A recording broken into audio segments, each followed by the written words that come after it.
Halo guys, di sini Alfian dan aku akan share 4 film plot twist yang aku tonton selama masa karantina. Kenapa tiba-tiba aku share rekomendasi film? Karena beberapa saat lalu ada teman yang nanyain, rekomendasi film yang bagus apa ya? Jadi kenapa nggak dibikin konten aja? Oke, langsung saja. Film yang pertama adalah Invisible Guest. Invisible Guest adalah film yang berasal dari Spanyol yang menceritakan tentang seorang miliarder muda pebisnis yang terjerat suatu kasus dugaan pembunuhan.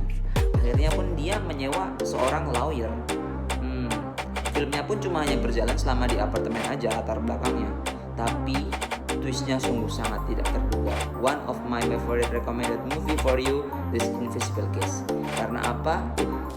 Kalian dibawa terombang-ambing ke sana kemari dan akhirnya dipukul sampai di akhir dengan twist yang sangat mencengangkan. Yang kedua yaitu ada Knives Out. Siapa sih yang nggak tahu film ini? Film yang baru lah istilahnya di akhir-akhir ini bisa kita tonton di bioskop. Dan aktornya pun nggak game-game, ada Daniel Craig yang biasa kita kenal di James Bond, Chris Evans yang biasa kita kenal sebagai Captain America di Avengers.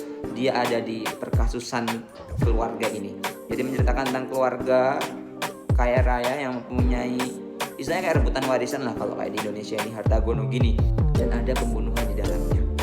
Nah, Daniel Craig sebagai detektif yang diundang, tapi yang undang siapa nggak tahu, itu berusaha untuk memecahkan siapa sebenarnya pembunuhan di sini, dan itu sangat nge-twist, bagus, worth it untuk ditonton.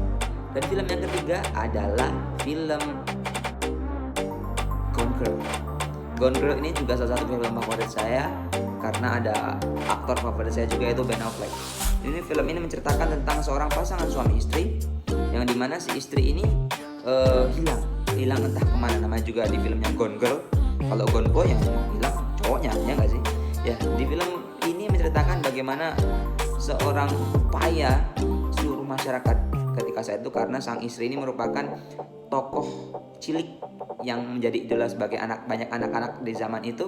Akhirnya ketika dia hilang, semuanya pada ribut. Nah, akhirnya bisa atau ketemu atau tidak, tontonlah filmnya, maksud saya ceritakan di sini.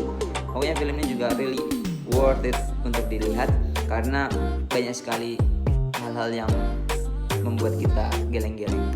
Selanjutnya film yang keempat yang terakhir yaitu adalah Shutter Island.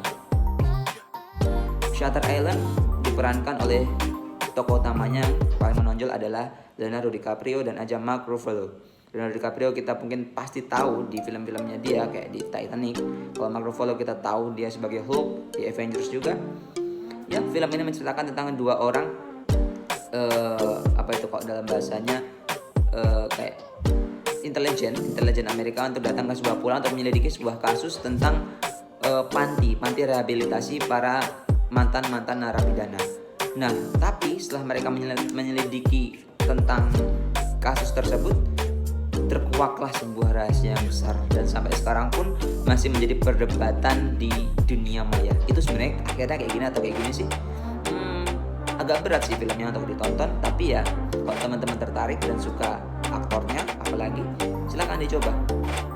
Begitulah 4 film rekomendasi dari saya. Semoga bermanfaat dan bisa mengisi weekendmu pada minggu ini. Semoga bermanfaat dan see you.